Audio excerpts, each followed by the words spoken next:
ഇന്ന് തന്നെ ഡൗൺലോഡ് ചെയ്യൂ. കാണൂ നിങ്ങളുടെ ഫേവറേറ്റ് ഷോസ്.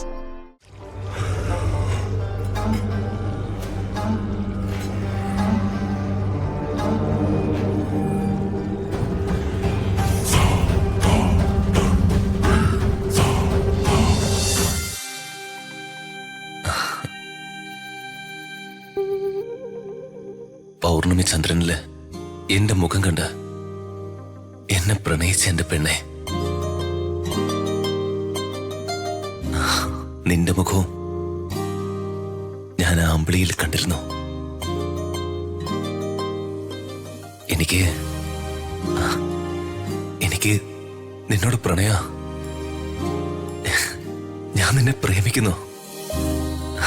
നിന്നെ മാത്രം. ഋതു, എന്താ മിണ്ടാത്ത? ഇനി മുതല് ഞാൻ എന്റെ പെണ്ണിനെ ഋതു എന്ന് മാത്രമേ വിളിക്കൂ. ഋതു, ഋതു.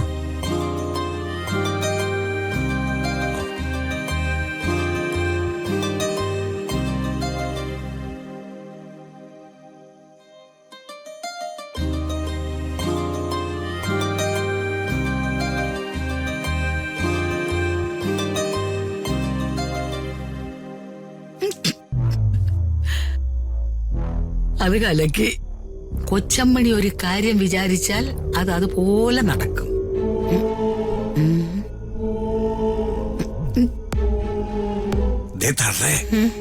പിള്ളേരുടെ കിടപ്പൂറിയുടെ വാതുക്കൾ ഒളിഞ്ഞു നോക്കണം. മുതുക്കി പേക്കുത്ത് കാണിക്കണം.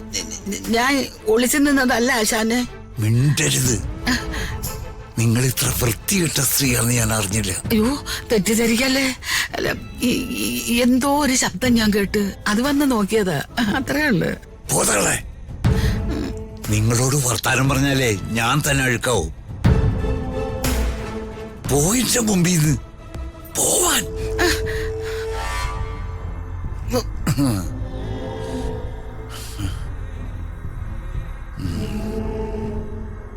ദൈവമേ, ഈ വൃത്തികെട്ട ജന്തുക്കളെ ചുമക്കേണ്ട ബാധ്യത എനിക്ക് വന്നൂലോ.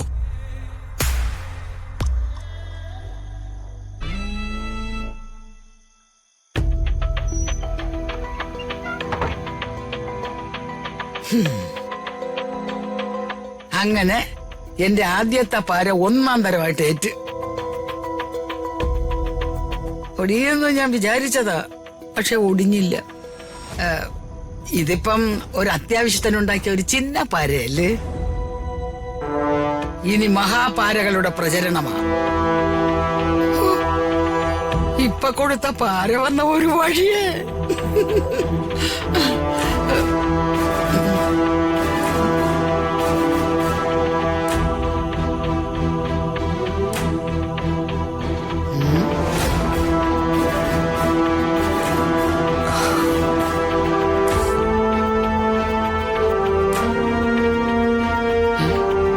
ഇവനെന്താ മാനത്തോട്ട് നോക്കി നിൽക്കുന്നത്?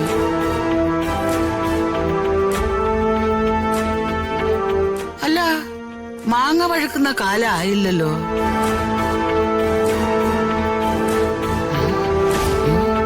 ഇനി ചന്ദ്രന് പോകാൻ വല്ല ഉദ്ദേശം ഉണ്ടോ അവന്?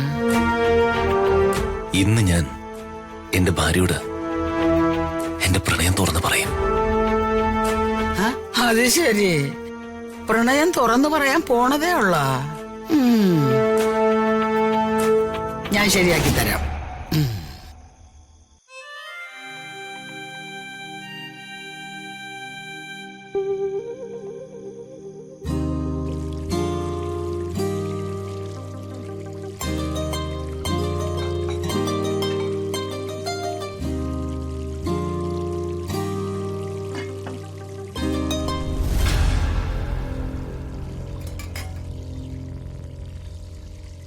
രാധമ്മ എന്താ പാത്രം കഴുകാണോ?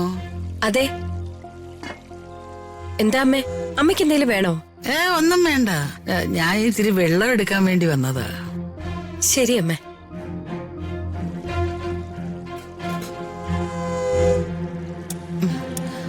ഈ പാലാർക്കാ? അത് ഋതിക മോൾക്കാ, തണുപ്പിക്കാൻ വേണ്ടി വെച്ചിരിക്കയാ. ഓ, അമ്മയ്ക്ക് പാല് വേണോ? ഏയ് എനിക്ക് പാലൊന്നും വേണ്ട. മുടിഞ്ഞ ഗ്യാസാ. പിന്നെ വെളുക്കുന്നത് വരെ ഏമ്പക്കത്തോടെ ഓങ്കാര മന്ത്രം ജപിക്കണം.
ഇന്ന് പ്രണയം പറയുകയും ചെയ്യും, പ്രണയം കേൾക്കുകയും ചെയ്യും.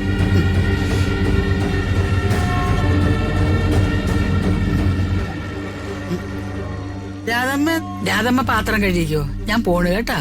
പിന്നെ ഈ വെള്ളം കൂടെ ഞാൻ എടുക്കുക. ശരി അമ്മേ.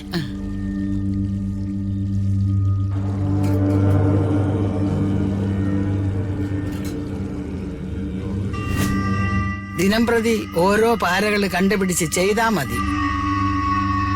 അംബികയുടെ മുഖവും പ്രസാദിക്കും, എനിക്ക് കാശും കിട്ടും.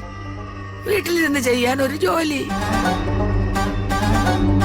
എന്തൊരു സുഖം. ഇനി സമാധാനത്തോടെ ഒന്ന് ഉറങ്ങാം. അമ്മേ.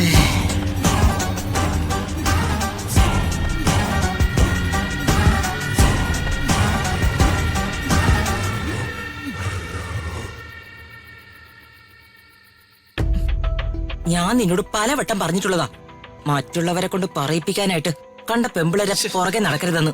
അമ്മേ, അയാള് പറയുന്ന പോലെ അല്ല കാര്യങ്ങള്. ഞാൻ അമ്മയോട് പറഞ്ഞിട്ട് തന്നെയാ ആ സാന്ദ്രയെ തന്ത്രപൂർവ്വം കയ്യിലെടുത്തത്. അത് ഋതികയുടെ ഓഫീസിലെ കാര്യങ്ങൾ മനസ്സിലാക്കാനും ആ നശിച്ചവൾക്കെതിരെ എന്തെങ്കിലും പ്ലാൻ തയ്യാറാക്കാനുമാ. എന്നിട്ട് പ്രതാപം പറയുന്നതേ നീ പെരുവഴി വെച്ച് വലിയ റൊമാൻസ് ആയിരുന്നു. അയാൾ അതും പറയും, അതിനപ്പുറവും പറയും. അയാള് സത്യം പറഞ്ഞാൽ ഒരു സ്ത്രീ വിദ്വേഷിയാ. കൂടെ ഉണ്ടായിരുന്ന സുന്ദരിയായ ഒരു ഭാര്യയെ പള്ളയെ കളഞ്ഞ പെൺവിരോധി.